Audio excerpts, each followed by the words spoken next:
Kada tuwing may kalamidad gaya ng lindol at bagyo ay halos walang pahinga at tulog ang mga rescuers para masigurong safe at secure ang mga kababayan nating naapektuhan ng kalamidad. Sila ay maituturing na bayani dahil sa kanilang dedikasyon na pagsilbihan ang bayan kahit pa sobrang delikado sa kanilang sariling kapakanan. Kaya naman ngayong araw, sa Share KU, itong segment natin, may nagbabalik po dito tayong bisita, Rescue and Safety Officer. Hindi para turuan tayo ng safety tips this time, kung hindi para i-share ang pagiging buhay rescuer niya. Please welcome back to Kada Umaga, Sir Chris Shepherd. Hi, Sir Chris! Thank you po ulit sa pag-invite po ulit. No? Thank you po. Bati ka muna sa mga kada natin. So, magandang umaga po sa mga kada po, no? And also sa mga co-worker ko sa Pilipinas, sa mga rescuer. No? Mabuhay tayong lahat. Yes! Para sa bayan nga, sabi nga namin, that's word. No? Amen. God bless you all. Yes, ma'am. Kuya Chris, kamusta ka naman? Itong mga nakaraang araw nung Krising at saka si Emo. Bising, si Dante. Emo, Si Emo, Lahat ng pamilya na yan.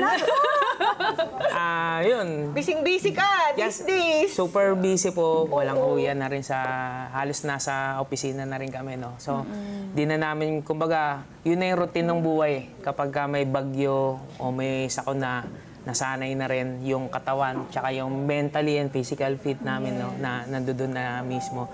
So siguro, sinilang ako dahil siguro, ito yung mission ko dito sa mundo. No?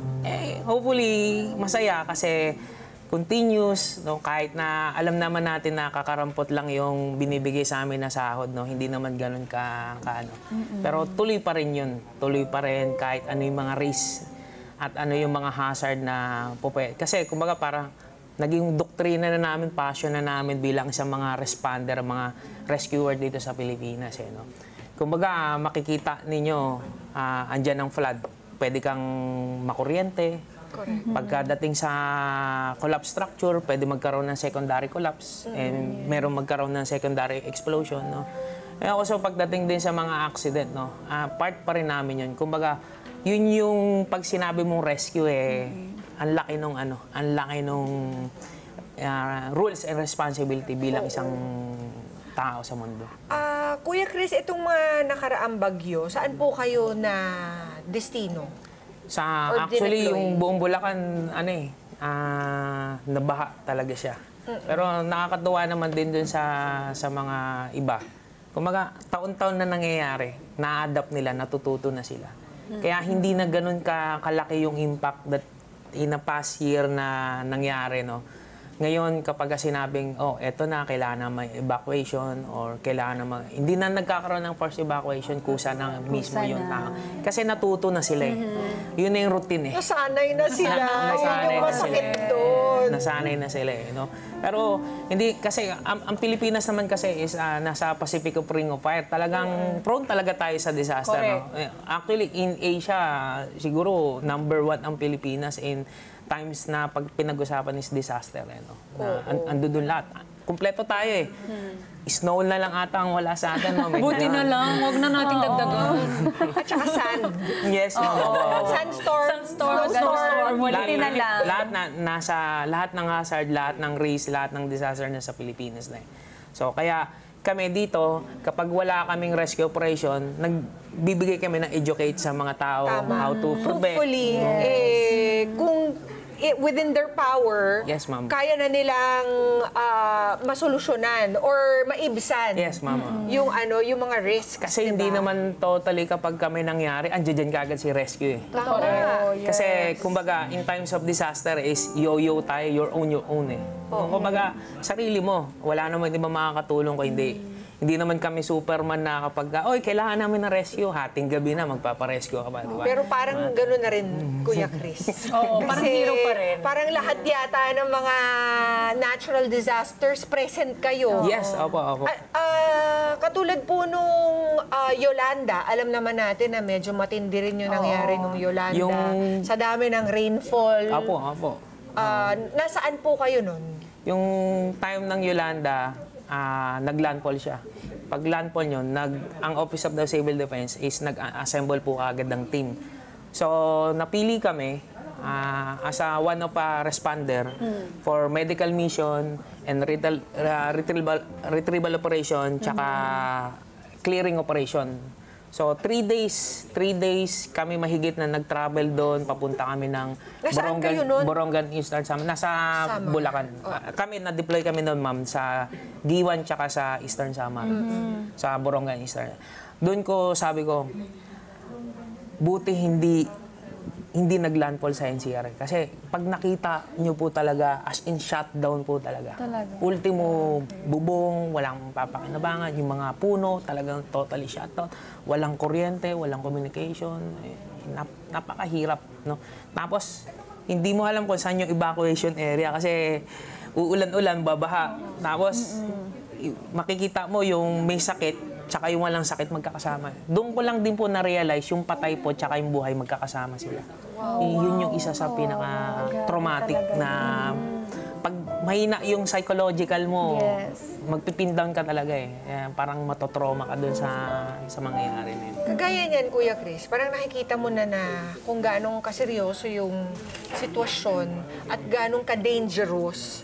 Pero nilalabanan mo ba yung kalooban mong iligtas ang iyong sarili? What goes on in your mind, di ba? When you should be putting yourself in safety, you're putting yourself in danger. In danger. To help others who are also in danger. Kasi anong pampalakas mo ng loob? nasanay na rin po kasi ako na dati natatakot ka pero habang tumatagal hindi ko na naano yung risk eh. Kasi based on experience ina-adapt ko na siya, ito yung mangyayari niyan. Ito dapat ang gagawin ko para hindi magkaroon na ng risk. Kailangan na nating i-evacuate yan kasi within 2 hours, saka magda-down ang tubig. No? So, pancake yung collapse. Hindi na magkakaroon ng secondary collapse. Yung mga ganong experience na sa tagal-tagalan. No? Pero, syempre, nadudun pa rin yung, sabi nga nila, hindi lang mga law enforcement ang nasa kabilang, yung isang pahay na sa kabilang. Kami rin mga rescuer. Kami rin mga responder dito sa Pilipinas. Nung Yolanda po, ano yung pinaka matitinding problema or na risk sa iyong buhay at health? Number 1 yung psychological talaga. Kasi, kumbaga yung impact, makikita mo yung mga bata, yung mga matatanda. Talagang wala talaga silang, alam mo yung comfort zone nila. Imbis na gusto mong kumain ng masarap na pagkain, hindi. Kasi limitado ang supply. Ando dun din yung mga factors na yung, alam mo na, iba-iba yung mga psychological ng mga tao, no? Andiyan dyan yung mga masasama. May mga time pa nga na nagkakaroon ng nakawan, yung mga relief goods, ninanakaw na lang din to survive. And naunawaan ko naman kasi sila, syempre may pamilya sila. Kumaga, doon ko na-realize na yo-yo talaga. Walang tutulong sa'yo kung hindi sarili mo. So, kailangan talaga prepared ka mentally and physically. Based doon sa mga experience na na-adapt ko, yun naman yung nile-lecture ko. Isa din po ako sa mga advocate ng disaster preparedness advocation dito sa Pilipinas. Kukunti lang kami. Pagka na-invite ako, sinishare ko yun kung paano sila mag-prepared. Kasi mas maganda na maging proactive ka kaysa sa maging reactive ka. True. Nung nakaraang bagyo po, ano yung pinakamatinding problema? Yung kay Dante, ano po yung pinakamatinding problemang na-encounter ninyo? May time na wala nang kalsada. Yung kalsada na MacArthur Highway, bangka na lang talaga ang transportation. Imagine natin, no, kung mapapansin natin sa video, bubong na talaga. As in, bubong sa bubong na ikaw dadaan. Siyempre, hindi mo naman din masisisi yung tao kasi yun na. Tignan mo yung bata, Let's climb. Kumbaga, nakabulumbon pa yun. sabi mo climate change, nandoon na talaga habang tumatagal. Coupled with our basura problem, our lack of magagandang drainage. Yes, ma'am. Kumbaga, mapapansin nyo, nagtataas ng kalsada, naggagawa ng mga drainage, pero wala pa rin binabaha pa rin Barado po yata kasi Kasi sa daming at saka medyo obsolete, not naman obsolete, pero outdated na. Parang dumami na ang lahat ng ang population, ang mga nakatira, dumami na. Dumami pa yung buildings. Yung oo. updating nung mga drainage natin, hindi po Hindi yata na-update. nangyari. No po. Or napuno ng basura. Ano po yung pinaka-memorable na rescue yung ginawa nyo nun? Sa akin, ang pinaka hindi ko makakalimutan, yung mawala yung 5 kong kapatid na rescuer sa Bulacan. Yung Fallen 5, during carding po yan, nagkakaroon sila ng rescue operation sa San Miguel, Bulacan, no? That time na yun, no? So, yung mga kasamaan ko na yun, talagang veterano din yung mga yun. Ano po nangyari? Sila po yung nalunod, yung nagkaroon ng carding nun. Yung 5 fallen heroes ng lalawigan. Yun. Kasi kasama mo sila. Apo, makakasamaan ko yun, that time na yun. Yun ang hindi ko makakalimutan sa buhay. Ano nangyari, Kuya Chris? Bigla bang lumakas yung... Nagkaroon kasi ng flash flood that time nung sa San Miguel. Tapos po, nakatambay sila sa isang car wash. Bumigay yung pader. Kasi sa sobrang lakas nung current. So yung bangka, kinain na rin. Parang ang nag-flush ng toilet. Ganun ang ginawa. Ganun ang nangyari that time na yun. So yun, na hindi ako mapapaniwala na wala na sila. Kasi kami, pag nasa office kami, pag kumakain kami, kahit na isang pandesal, hinahati pa namin sa basta magkaano. To share. Yun yung pinakamabigat na hindi ko makakalimutan. Kasi yung routine na ng buhay ko yung pagre-rescue eh. Pero doon ko na-realize na napakahirap palang mag-rescue na yung kapatid mo o yung kasamahan mo is makikita mo nakahiga. Parang tulala ka lang na nakaganon ka lang. Hindi ako makapaniwala. Hindi ko sila makuha. Yung tipo bang ilalagay mo sa cadaver, sabi ko, hindi kayo yan, sabi ko gano'n. Hindi ka ba napanghinaan ng loob pagkatapos ng pangyayari Actually, yun? dinamdam ko po yun. Kasi yung family ni Troy, ang sabi sa akin, Kuya Chef, kung nandoon ka, buhay pa sana si Troy. Hanggang ngayon, dala ko pa rin. Kaya, nag-ano ko sana, Nakakakonsensya naman mo. Kaya ako, dito sa dibdib ko, nagpatato ako para sa kanila. Yung dedication ko sa kanila. Pero sabi ko nga, hindi ako matatakot kasi hindi sila natakot eh. Doon sa pagiging mission nila, Kaya ako mas lalo kong in-improve kung paano ko matutulungan yung ibang tao. And also yung mga responder, yung mga rescuer dito sa Pilipinas. Ano sabi ng mga mahal mo sa buhay? Hindi ba sila parang, uy, Chris, Oo, baka yung family mo. Actually kasi ako laki talaga ako sa lola. Hindi naman ako lumaki sa mga magulang ko, no. Okay naman, full support naman ng aking mga nanay, siyempre, commander-in-chief ko. Mga ganun. Anong nakukuha mong parang balik sa'yo dito sa lahat ng mga ginagawa mong pagtulong sa iba? Blessing is, sabi ko nga, good health lang para matuloy ko yung mission ko. Yun lang, priceless na yun eh, kasi napakahirap naman na mayroong ang sakit. Actually ngayon, thanks, no? Actually, healthy pa rin ako. Healthy pa rin yung mga family ko. And also, nakakakain kami ng, alam mo yung sapat. Kasi, yung bagay, hindi mo madadala. Hindi mo madadala. That's priceless na kagad. Kasi, yung time nga nung sa Chuson Market, nagkaroon ng collapse, nagkaroon ng earthquake. Na 13 hours kami na kinukuha namin yung bata. No? Nakuha namin siya, umaga na. Dala-dala namin yung bata. Unang-unang pinuntahan ng mga magulang kami, hindi yung bata. Para magpasalamat? Yes. Doon pa lang, yung pagod, puyat mo, wala na kagad eh.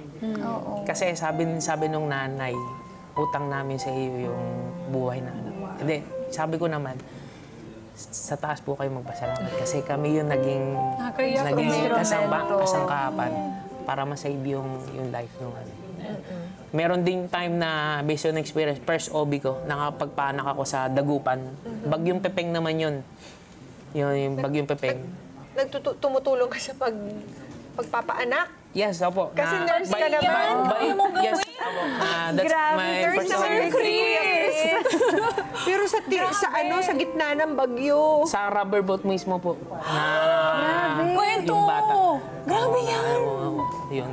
Yung bagyong Pepeng yun. Yung time pa lang na nag-umpisa. By profession kasi, I'm also a nurse and also a criminology din po. Grabe. Pero ano yung sitwasyon nun, Kuya Chris? Ano mo naman, i-describe. Ikwento mo sa Sabi ko, Inaanod ba kayo ng bahay? Hindi, Oras na to? nasa gilid lang kami. Sabi ko sa mga kasamahan ko, saglit lang, i-hold nyo muna.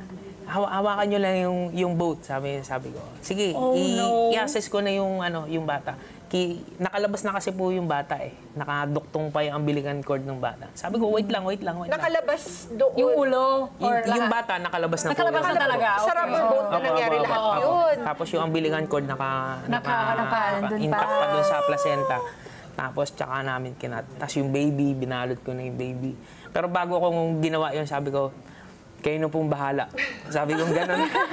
Bahala na po kayo, sabi kong gano'n. Tapos tsaka ko ginawa yung trabaho ko.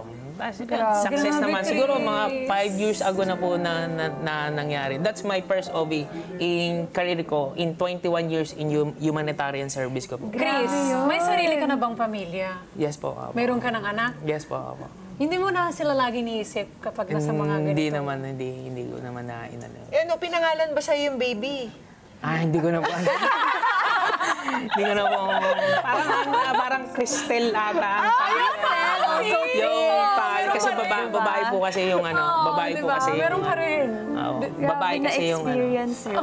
Grabe. Ganun ang sitwasyon kapag bagyo. Opo. Paano naman kapag landslide, Kuya Chris? Landslide more on retrieval operation ng nangyayari. Parang hindi ko ma-imagine yung Kasi ang ginagawa namin difficulty ng landslide. Kasi putik, di ba? Opo. Talagang butik. Napakahirap.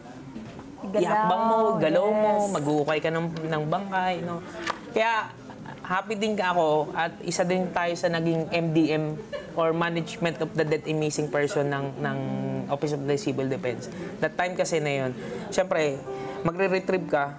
Syempre, yung bangkay, kailangan mo i-verify para maisoli mo sa mahal na sa buhay. Para naman kahit pa paano maihimlay or mailagay man lang nila sa kung sa mga museo na yun yung nangyari. Yan. Kasi yung time na yan, diyan ko napatunayan na kung saan yung pinakamaraming bangaw, alam niyo po yung langaw? Oo. Yung pinakamaraming mga langaw na malalaki. May clue ka na doon. Tao pala yun. Iko-confirm mo dun sa hayop. No, hindi ganun ka sorry pero share ko lang based on Pasitabi experience. mo na nanghalian na ngayon. Tapos doon ko na rin na-realize na ayan ang mga bangkay, kumakain kami. Kumaga parang wala na, sanay na ilong namin doon sa amin na yun Yun yung based on experience. No? In 21 years in sir, Pag nakikita ka namin, parang napaka-masayahin mo. Gaan, di ba? You're so, Nung una, kahit napakarami mo ng mga sako ng na-witness. Hindi mo siya dinadala. hindi naman, hindi. Kumbaga sanay na rin Sanay na rin pagdating sa psychological pa. Nung una, parang apektado ko na parang, ay sayang, hindi ko na-save. Hindi ko nagawa. May mali ba akong nagawa? Bakit siya namatay? Yung time na yun. Pero ngayon, hindi. Kasi based on experience, na-realize ko na eto pala yung natutunan ko, eto pala yung mga dapat na gagawin. At doon ko lang nakita, napakadali pala ng buhay sa mundo. Anytime pwedeng mamatay ka, anytime pwede may mangyari sa'yo. Fragile ng buhay. Kaya Kuya Chris, share mo naman sa amin, ano ba ang pampalakas ng loob mo sa mga ganitong klaseng sitwasyon? Yes. Yung makita mo lang yung pamilya na sasabihin nila, magbibigay sa'yo ng pansit. Tapos, sir, eto lang po nakayanan namin. Thank you po. Kasi dahil sa inyo, si Papa po, buhay po ngayon. Yung mga ganun yung ayos.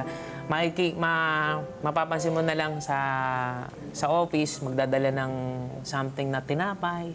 Alam mo yung, hindi naman siya mamahalin. Pero pag kinain mo, talagang Nakakabusog. Priceless. Nakakabusog sa katawan at sa puso. Kasi yung sabihan ka lang na, sir, maraming salamat po hindi dahil sa inyo.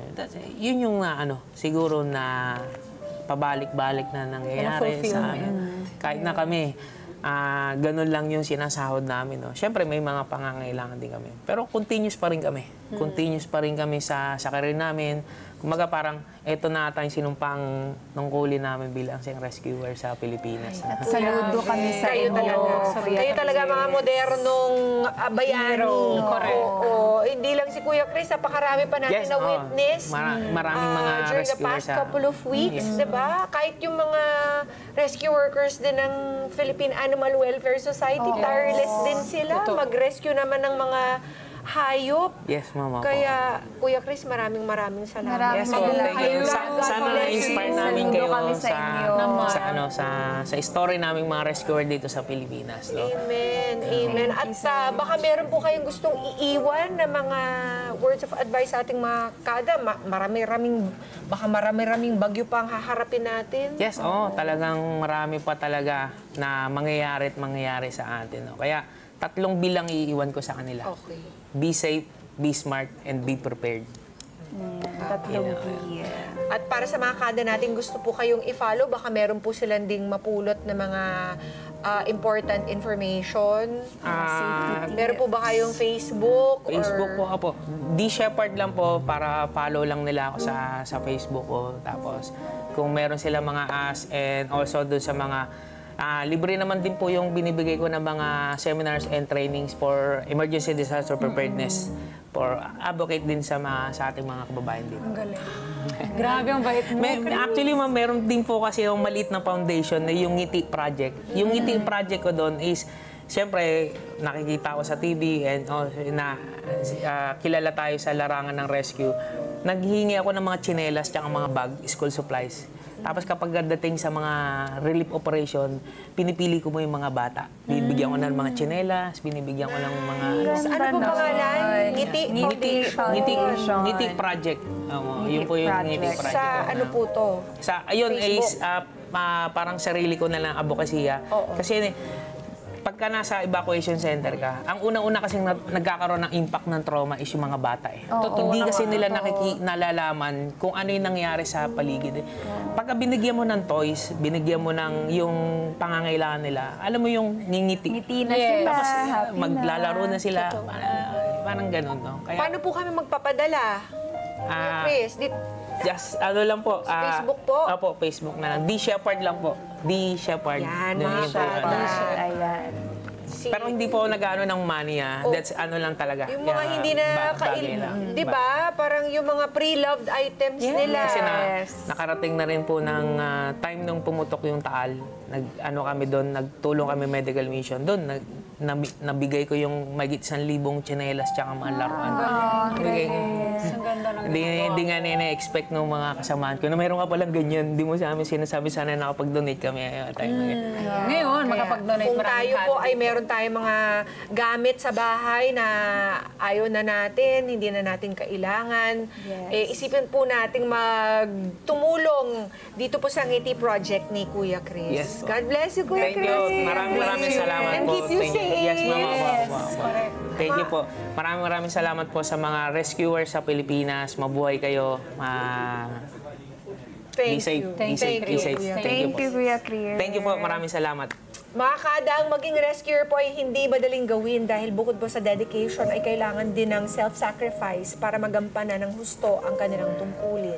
Kaya naman saludo po tayo sa mga tulad ni Sir Chris dito na handang gawin po ang lahat para sa tiyaking safe at secure po ang lahat tuwing may kalamidad. Let's get together. Sunnet 25. Sunnet 25.